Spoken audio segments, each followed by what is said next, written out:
Rick, my brother. What's up, buddy? How you doing, man?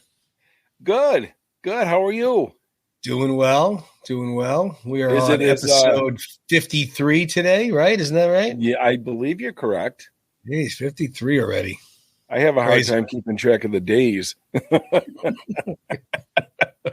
They all end in Y. That's about right. You know? So, what do you got going on? Anything good this week?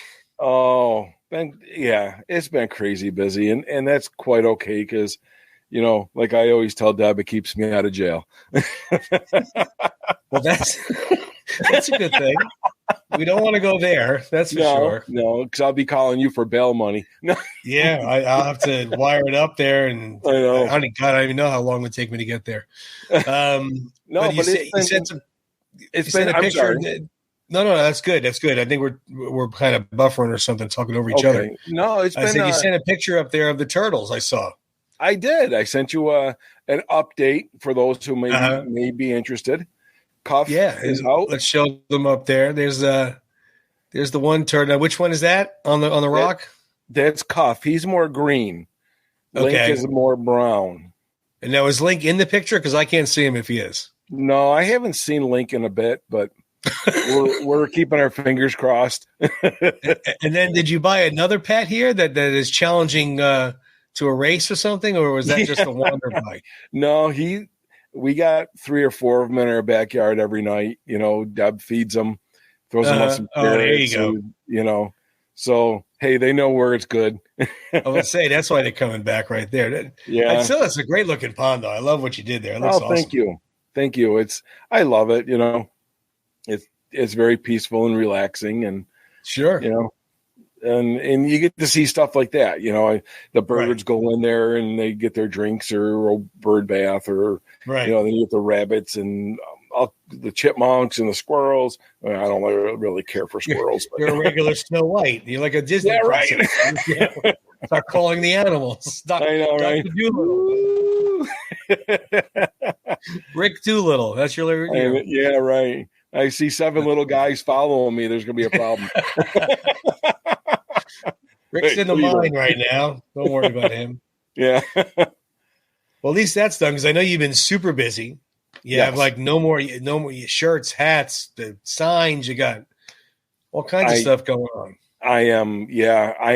I have to I got an order the other day, and I come down to my shop and I'm like, oh my God, I'm out of stock. So I got to place an order. So all those who may have ordered, I'm sorry. I got to place an order. I've been busy doing other things as well. Right. So just, tossing the balls in the air, see what I can catch and what I can't. So now I also know that you've been working on something pretty special that's behind your right shoulder there. Yes. The Rocky 3 and the Rocky 5 motorcycles. That's correct. So give us some feedback on that. I know that has been a popular item on the hitting up Rick on the Instagram list. I never dreamt it. It was just to peel back a little bit. A year ago or so, when I did the files with Mike and Stacy, a short time after that, Mike sent me a message. He's like, "Hey, I've always wanted a Rocky 3 motorcycle." Mm-hmm. And I said, "Let me see what I can come up with." And it's been a while, Right. So about a couple weeks ago, I got in touch with him again. I'm like, "Hey, I got something I'm working on." So these two here, hey, I did that right. Yeah, you were getting good at this. I did that right. There you go. These two and the ones I sent Mike are first generation, if you want to call them. Okay. These are remanufactured, redone. They're not brand new, but they're like brand new. Mm-hmm. Take them all apart, reconfigure them, the whole 9 yards. Each one takes quite some time, mm-hmm. almost a good solid week to do. So I have with me my second generation, which I'll call it.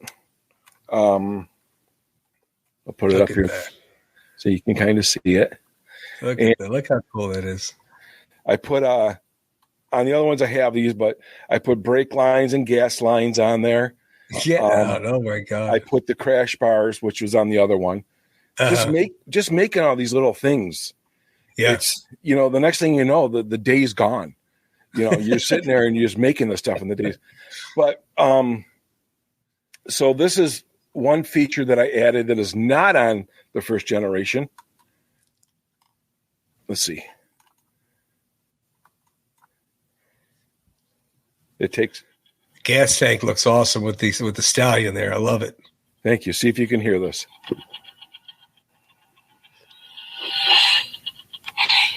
Oh, get out. I thought you was going to do like a motorcycle. No.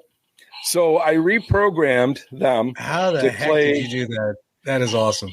Tony, I go to bed at night. My eyes are crisscrossed. My brain's on fire. I'm like, how the hell did I do that? I'm lucky I could find that song to put it on when I'm at the gym on Spotify. Never mind, put it into a motorcycle. That's so awesome. It plays the entire song, which I thought was very appropriate for this motorcycle as well. So, that's so cool. So cool. That is the Rocky 3 Generation 2. There you go. That is so great. Well, you heard the man. I mean, he's got them. I mean, I know you already have a bunch of orders, so I don't want to go yelling to people to hit you up because from what I hear, you need to catch up. Oh yeah, I've just been basically telling people, you know what, as they come in, I just, one at a time. Mm-hmm. I'm not going to rush through them. No. I'm not going to cheese out on them. I'm going to take my time with everyone, but I just go in order, Right. Sure.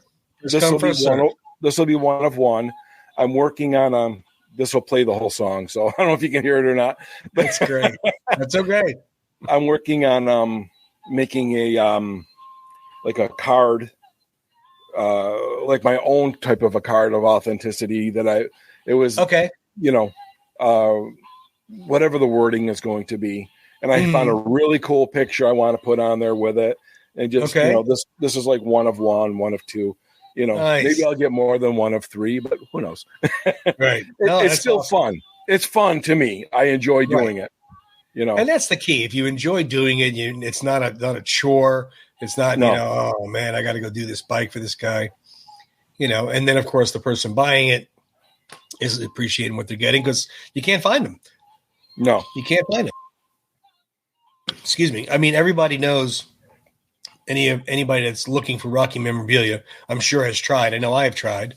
I'm sure you've tried. Oh yeah, looking for a model or looking for a toy. You can find a Trans Am a lot, but yeah, they don't. It's not out there.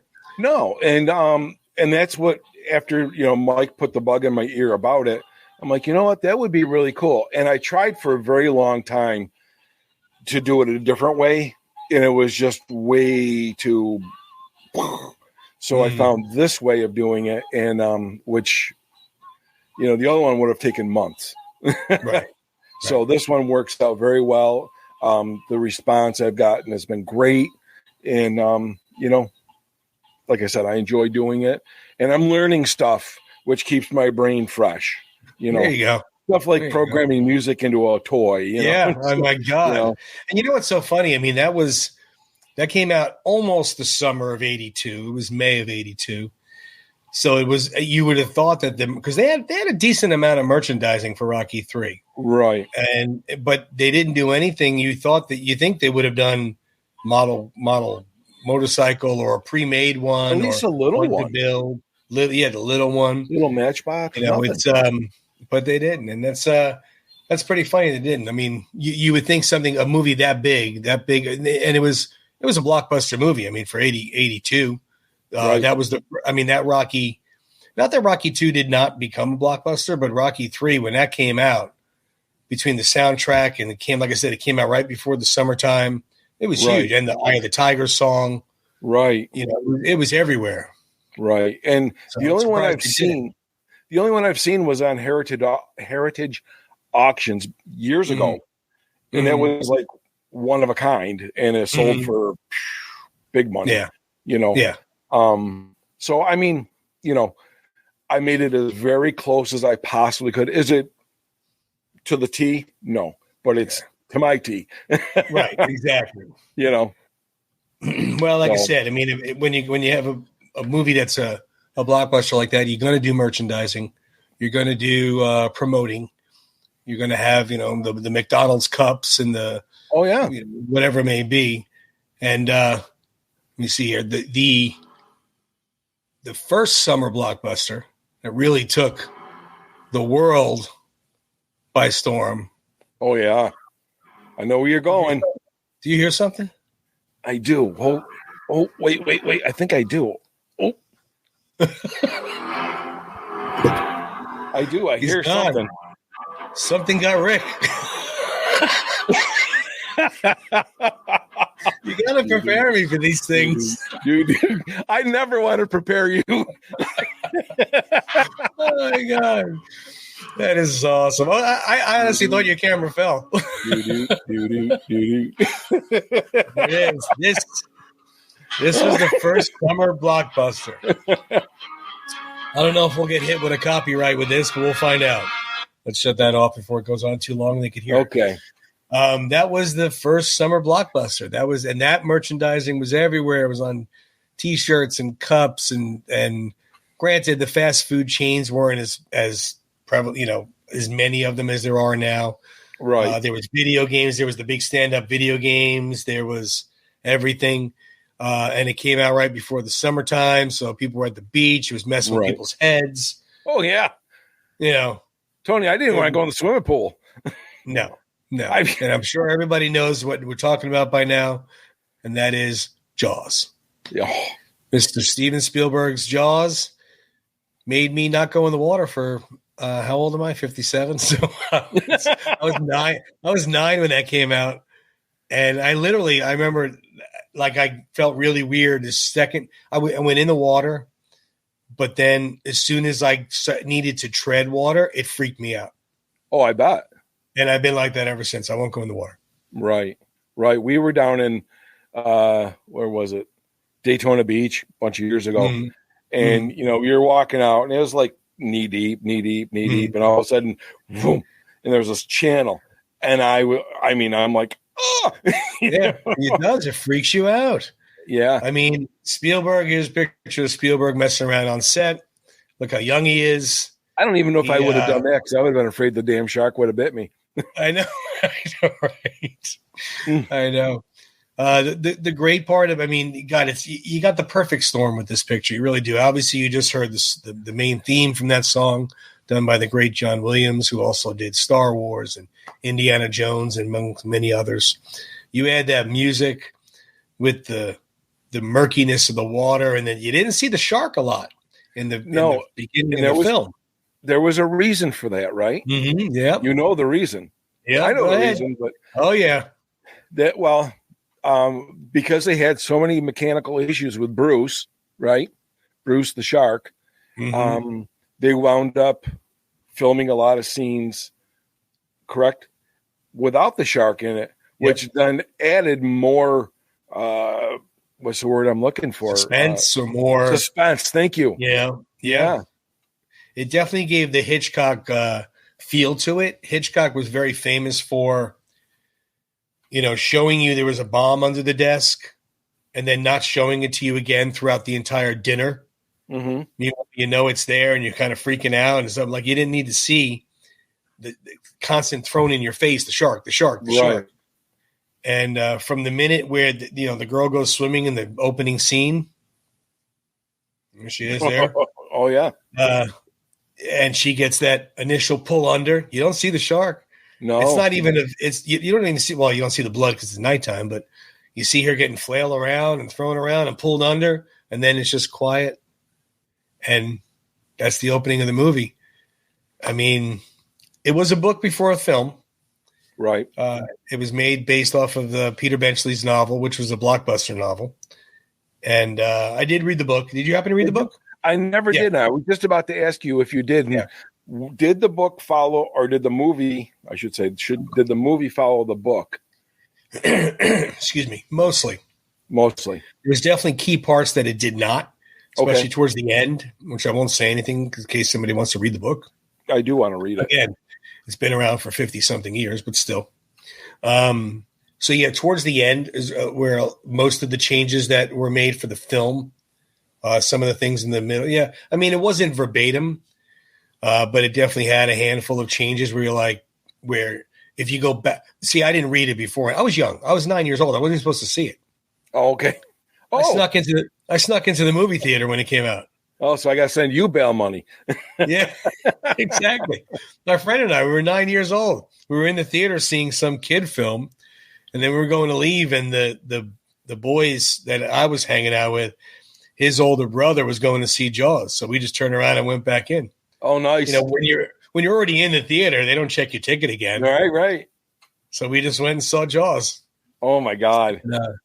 Yeah, I was 9, man. It freaked me out. I was like, yeah, no wonder it's scarred you for life. I know. 9 years old. I know.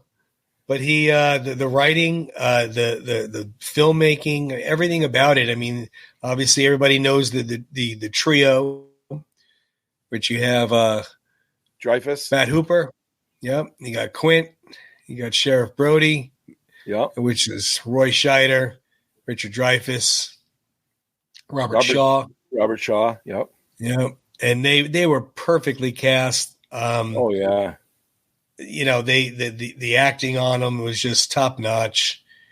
But again, you didn't know what to expect because you didn't see it. The shark. I mean, you knew it was a shark for a variety of reasons. The book told you it was a shark before a movie came out. The poster wasn't like it is now, where they was secretive about it. I mean, the poster was in the theater was this. So, right. I mean, you knew what was eating people. Right. But again, you didn't see it a lot, and that's what I guess freaked everybody out. And talk about things going, south, but working out for the best. Mm-hmm. Because, like you said, if they had kept on throwing the shark in your face, would it have had the same suspenseful effect? Agreed. And I don't think so. It's kind of like a lot of stuff with Rocky that happened that made it a better film. Bill Conti coming on and doing the score for Rocky made it a much better film than what they were trying, with Jimi Hendrix and whatever other things you heard the rumors about. So, yeah, between the John Williams score, the shark not working, Spielberg being Spielberg, even though he was young, he was still talented in doing what he was doing in his framing, in his panoramic shots, some of the foreshadowing that was coming up. He nailed it. Did I hear that correctly, that they flooded a parking lot in one of the studios? I don't know. I never heard that. I thought that's how they filmed it, that they flood. Maybe I'm thinking of Titanic. I can't remember. But yeah, I don't know. I didn't hear about that. No, they were up in New England area. It was supposed to be summer, but it was more towards fall, so it was very cold. Okay. And it was filmed mostly up there on location. Oh. Matter of fact, after that, Spielberg even said, he goes, I'll never do a movie with water again. Because it's just so difficult. Yeah. It's so difficult. But I mean, I was trying to piece together today on how, everything we talk about on Round 14 has a Round 14 moment. Sure. For, every movie we've discussed, of course, Rocky stuff, Sly stuff. So I'm thinking today, I'm like, well, how the heck could this apply with this film? Okay. And the only thing I came up with was on how Brody was deathly afraid of the water. Okay. Yeah. He didn't even want to go on the water. Remember, he was joking around. He's like, you live on an island, and he goes, yeah, only if you look at it from the water. He did not like the water, and he's out on the boat. He was the last one. Again, guys, we're not giving anything away. This movie's 58 years old. Yeah. 48 years old. I'm sorry. And, he winds up almost sinking with the ship, and then he takes out the shark. So it's like, that's what he could have just gave up. Oh yeah. He could have not got up off the mat. He could have been like, you know what? He already ate Quint. Yeah. he thinks Hooper's dead. He's like, oh, just whatever, man. I'm done. But he didn't. Yeah, well, that's that fight or flight, Exactly. Yeah. Good thing he was a good shot. So absolutely, right. But I know. You know the scene when he does the fingernails down the chalkboard. Oh yeah, yeah. Oh my God, that's still, I can still hear that noise in my brain. How fun! I mean, think about that scene though. It's so realistic to the common man in a beach town. These people, that's their life. I mean, they from Memorial Day to Labor Day, right? That's it. That's their entire life. So you're going to shut the beaches down. They're going to lose a year's worth of economy, but they're not thinking of it. You know, they're thinking, oh, it's a shark out there. What's the chances? And he just comes in and tells everybody to shut up by dragging his fingernails down the chalkboard. And there was no normal shark either. No, God. Remember when they first showed him? Remember how they showed him from above? Yeah. And you saw him go by? And Hooper's like, that's a 20-footer. And Quint goes, 25. 3 tons of them. Yeah. Yeah. That's just amazing. And then my favorite saying of all times, we're going to need a bigger boat. I said it last episode. Scenes right here. So this is the first time you really see the shark. He's chumming the waters. He's complaining. He's like, oh, yeah, go slow ahead. How'd you come down and chum some of this shit? And then all of a sudden he sees that, and Brody just jumps up, backs up into the cabin, and he got it right here. Yeah. He looks at Quint. He's like, you're going to need a bigger boat. Quint's looking at him like, what are you talking about, man? And then they went out and they saw him. Right. And then remember he went back in, and he's like, we're going to get a bigger boat, right? We're going back to get a bigger boat? Like, yes, that's all he cared about. I know. I would too. I'd be like, okay, let's get the princess, whatever it is, there from the Love Boat. The Pacific well, it's just Princess. So funny. I mean, the way the whole thing was set up, the mayor wanted to keep the town open, and then of course the little boy gets eaten while all the people are there for the 4th of July weekend. Right. And then they painted the shark on the billboard. Yeah, they painted the shark. He's like, remember he goes, I was just trying to do what's best for the people. And Brody's like, do what's best for you're mayor of Shark City. He's like, look at this. He goes, your summer's over, pal. Yeah. Oh man, it's so funny. It's true though. And then the kid. Remember the kid was wearing the back thing. Oh, the fake fin. Yeah. There was yelling shark, shark, shark, and then what was it? The girl on the other side of the beach or the other side of the pier. She starts yelling, and that's when all hell broke loose again. Yep, that's when that's when the guy tried to row over to the boys. Right. And he got knocked off the boat there. Yep. I mean, there wasn't a lot of killing. There wasn't a lot of gore. I mean, there was, don't get me wrong. It wasn't like, it's not like if you're queasy or squeamish or, you don't like something like that. You got the girl in the beginning. You got the little boy on the raft. You got the guy who was rowing over. They bit his leg off. Remember when Brody went out on the boat with Hooper, and Hooper went scuba diving down there, and then the head popped out. Yeah. So there was like 5 deaths. Yeah, it wasn't. Remember, and he had this shark tooth that was about that big. Yeah. Right. But there wasn't a lot of, it was just it was a thriller more than a horror movie or a scary movie.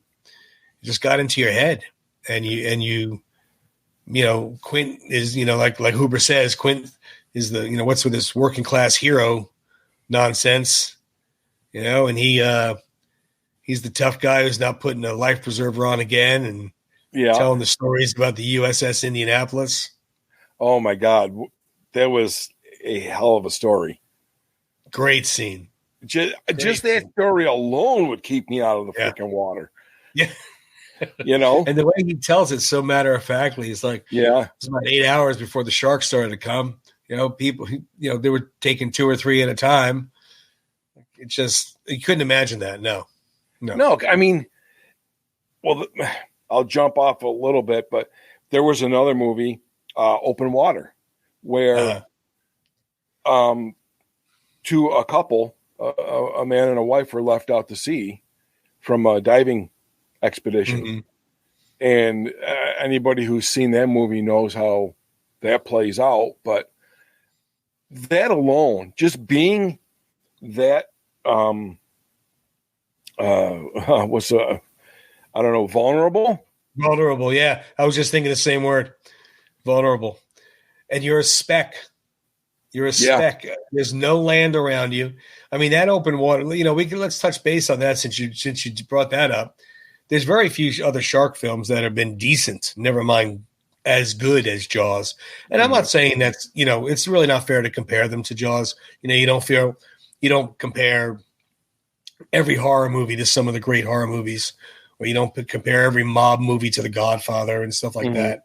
Right. But for the most part, they've sucked. So it's, but open water, I mean, could you imagine when you're scuba diving down there and you're on vacation and you're taking pictures and you're looking, oh, look at this. And then you come up and there's just nobody. You're looking around, there's no one. That would, I would have just had a heart attack. I mean, I can't even imagine what, and I have a friend who actually his friend that happened to, like in the Bermuda or something like that. And they got back into port and they were like, where is so-and-so? And they went right back out and they went to the same location and found them. Oh, geez. But I mean, for that couple hours, you don't know what's down there, man. I'm telling you right now, we have no clue. We have no clue. No. There are sharks a lot bigger than we can imagine down there. Or there's just a lot of things down there that could eat us. I don't care what it is. So right. No, that's all right. I'll take my little ankle surf bath and I'm good. Well, like I always say, I'm like, I see these things that says top 10 ways to reduce the risk of a shark bite. I'm always surprised. Number one is stay out of the water. That's right. Number one. Because I mean, it's been all over. I don't know if the sharks are just cool. It's summertime. Let's increase our popularity. Let's be all over the news. But they're everywhere. They always have been everywhere. I love when people say that. Oh, it's okay. You can swim over there. There's no sharks over there. What? Was there a door that they need to show a membership card to? I don't understand. What do you mean there's no sharks over there? You can't keep them out. Yeah, there's no water over there either. Yeah, that's craziness. I mean, some sharks are more prone to being in certain areas. Mm-hmm. Like down here, New Smyrna Beach is literally the shark attack capital of the country. I'm sorry. Well, I've been there a couple of times. Yeah. I never saw a shark when I was there. And I think I told the story a long time ago, but real quickly, we were getting ready to go visit down there. And Deb was looking for a health food store. And she's like, well, she was talking to the person at the health food. And she says, I've heard a little bit about the shark attacks down there. She's like, oh, yeah, don't worry about it. My daughter got bit yesterday. No big deal. Like, what? It's okay. It's all right. No, there's more. And bull sharks are very aggressive. They're more aggressive. The great white shark has all the sex appeal, has the movie behind it. Plus, it's massive.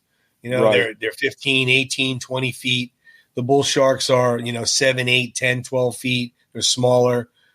They're not as pretty, I guess you could say, but they are much more aggressive. And that's where there's I don't know the numbers, so don't quote me on the numbers, but let's just say every year there's 500 bull shark attacks in New Smyrna Beach compared to the second place, which would be wherever, and there's like 10. Oh, no kidding. And those aren't exact numbers. I'm just trying to give you an example. Yeah. So, long story short, you want to go in the water, you just got to understand you're going to share your space with them and be okay with that. Well, I know it was a movie and it freaked me out, and I'm not saying it to be funny. I don't go in the water. You could ask my wife and my kids, because I don't want to be in the water and then I had this happen. Oh, okay, that's a problem. Well, like I always told my kids and whatever when we went to the ocean, I'm like, just remember, the further you go out, the lower you drop on the food chain. That's it. It's crazy. Yeah. But you're right. I mean, there was very few shark movies that were decent. Open Water was very good.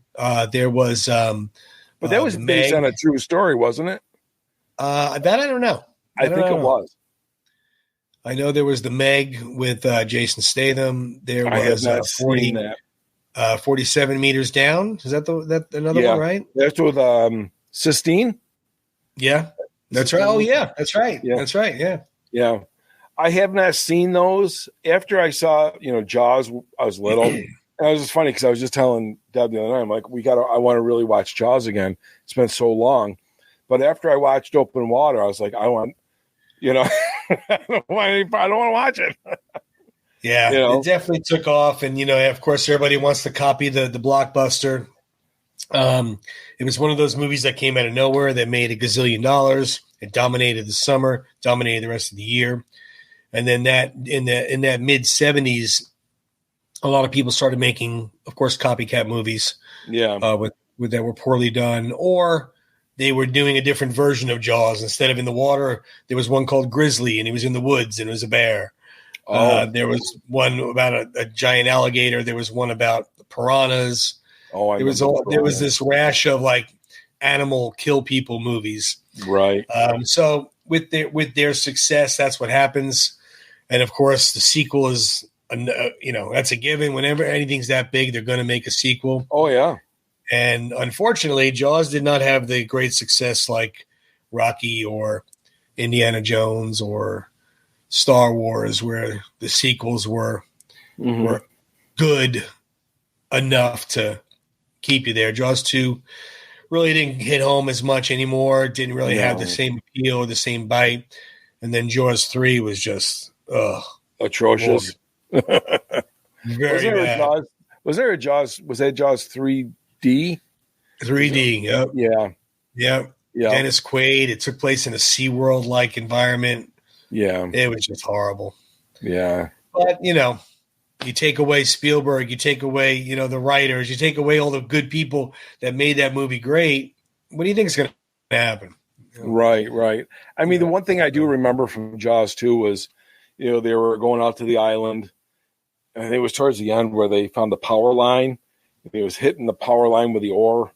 That was like one of the more suspenseful parts of the movie. But, other than that, a lot of it just kind of.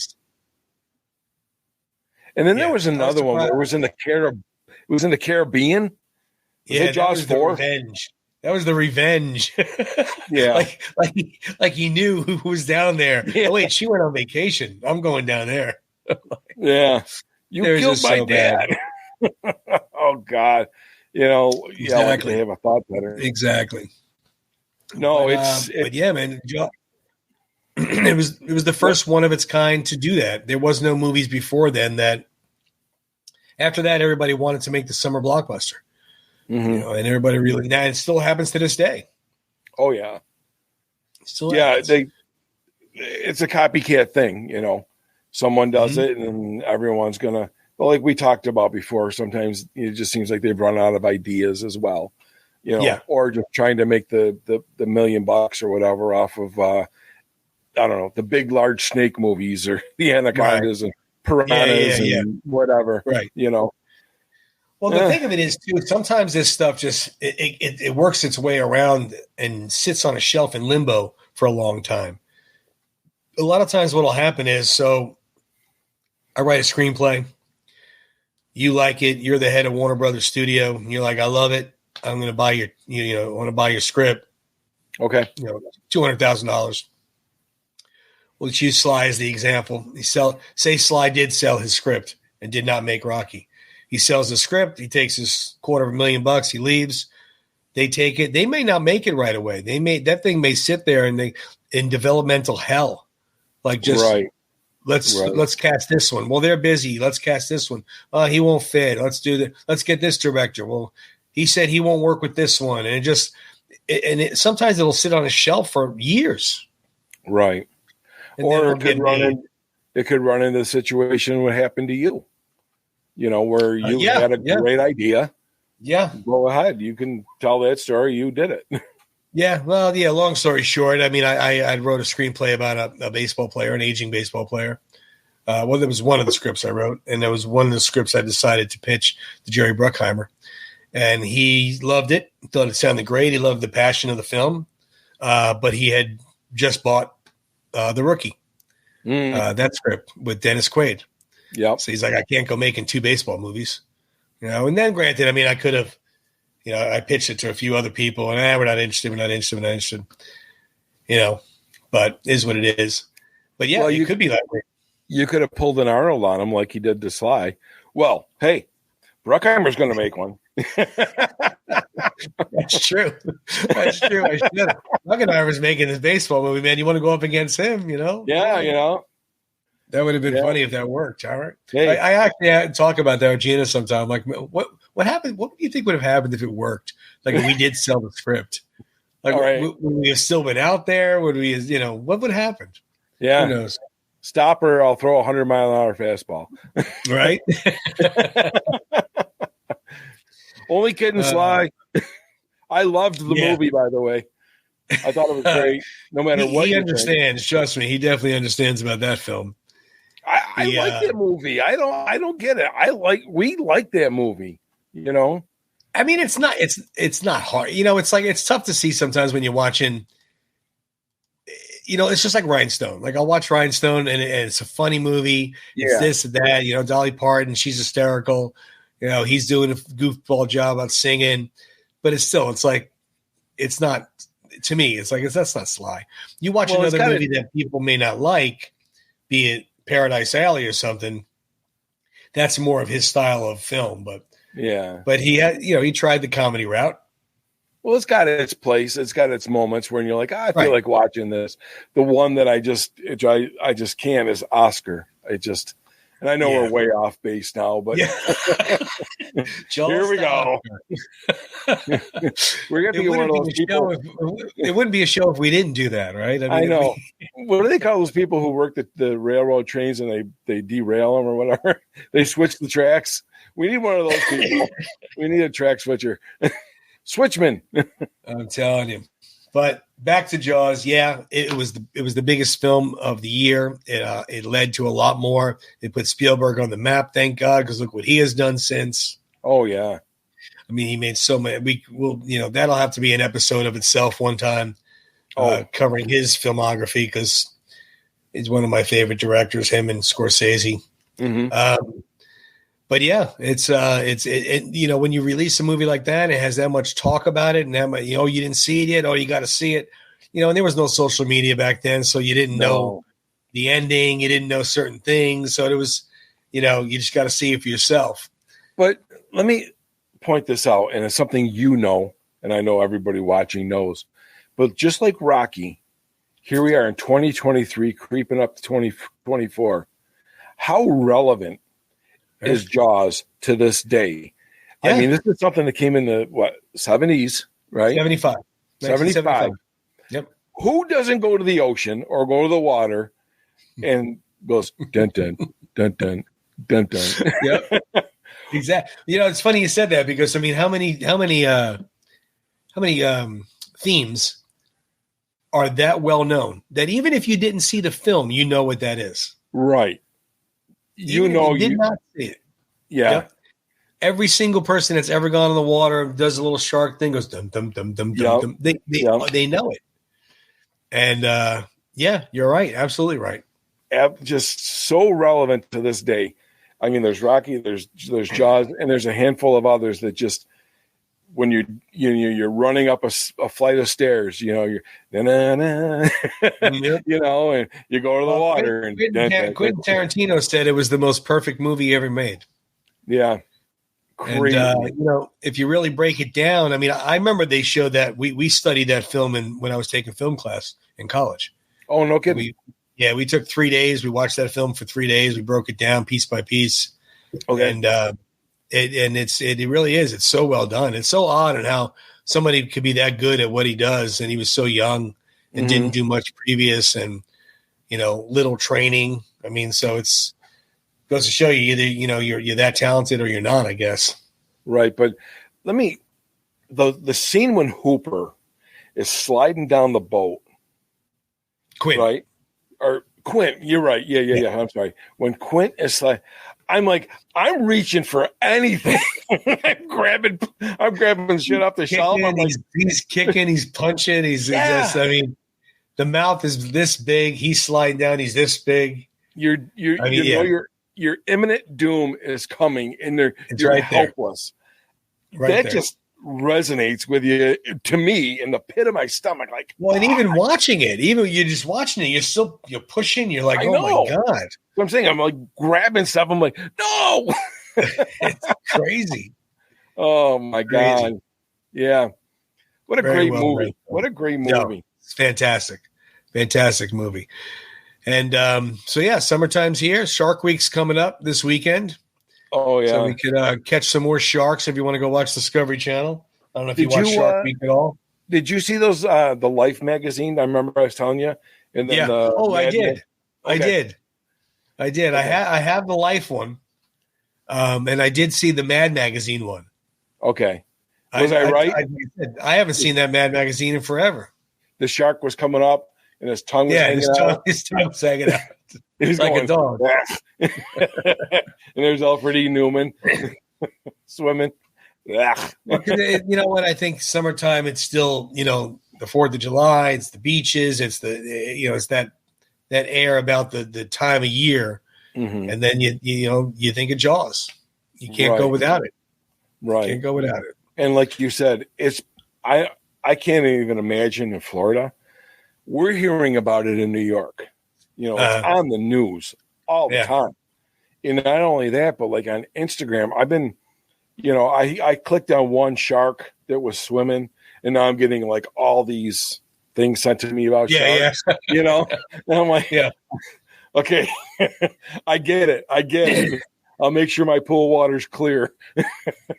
There's so many of them. I don't know what's going on. I'm not going to sit here and speculate what's going on. I'm not a marine biologist. No. Or an oceanographer or anything. But it definitely seems, you know what though? I think that, and this is just my opinion, I think that we're seeing a lot of them, and we're seeing a lot just because I think just more people are videoing them. And now more people are having their phones now. More people are on social media. They're just. Well, you very well could be right. And I'm not saying that that's the only reason we're seeing more of them. I mean, it is something that's a little. It'll come in waves where you don't hear about it at all. Next thing you know, 5 or 6 times over the next 2 months, you hear about things. Right. Like locally, there was a great hammerhead right by us in Dunedin. There was a whale shark in Sarasota, which they're harmless, but still, they're not around here. Yeah, I was going to say whale sharks are. Yeah, whale sharks is harmless. You could lay on top of that thing, but but they're not around here normally. But there was just one, or there's been several in Nantucket in Cape Cod area, which is, over the past, I don't know, maybe 10 or plus years has been very prominent. And Sly wasn't just in Cape Cod area, Nantucket. Yeah, he was up there 4th of July weekend. Yeah. Thankfully, he knew to stay out of the water. Exactly. See, he knows. Christine told him, "Don't go in the water. Don't go in the water." That's it. How can you prevent it? You don't go in the water. That's how. Yeah. How I do it. I stand right there. When my girls were little, they thought I was playing around. Oh, come on, just come in. I'm like, no, it's okay. And then they got older, they understood. Well, let me tell you, I saw one of those videos on Instagram. There's this guy and this older guy, older woman. They're on the beach, right? And they're just standing by the water's edge. And there must have been a drone or a helicopter or something like that. And there was a big shark. And he wasn't 5 feet away, swimming in the water. I mean, that's just it. I mean, our water is very clear. I've showed you pictures of our water. Yeah. But you still can't see only so far. Right. You can only, you're standing there. You can only see so much far away. The worst is when it's a dolphin. And you see the dolphin fin and you have a heart attack. You're like, oh, it's a dolphin. All right. The one time I was yelling at the girls to come in, I'm like, get out of the water. And it was a dolphin. Like, oh, it's a dolphin. Well, yeah, you don't know. You look. Well, the dorsal fins are very different. The dolphin's dorsal fin is very curved. Okay. A shark's fin is not as curved. It is almost like a triangle. It goes up. It's a slight curve, and then it comes straight down. The dolphin's dorsal is very curved, and then comes down a little bit. Okay. And also, a dolphin doesn't have the tail fin because their tail fins are flat like this. Oh, a shark has a tail fin like that. Okay. So if you see the dorsal and the tail fin, that's get the hell out of the water. Yeah. You see the dorsal and you see nothing. it's usually a dolphin. So that's my little tidbit for Shark Week. Everybody enjoy.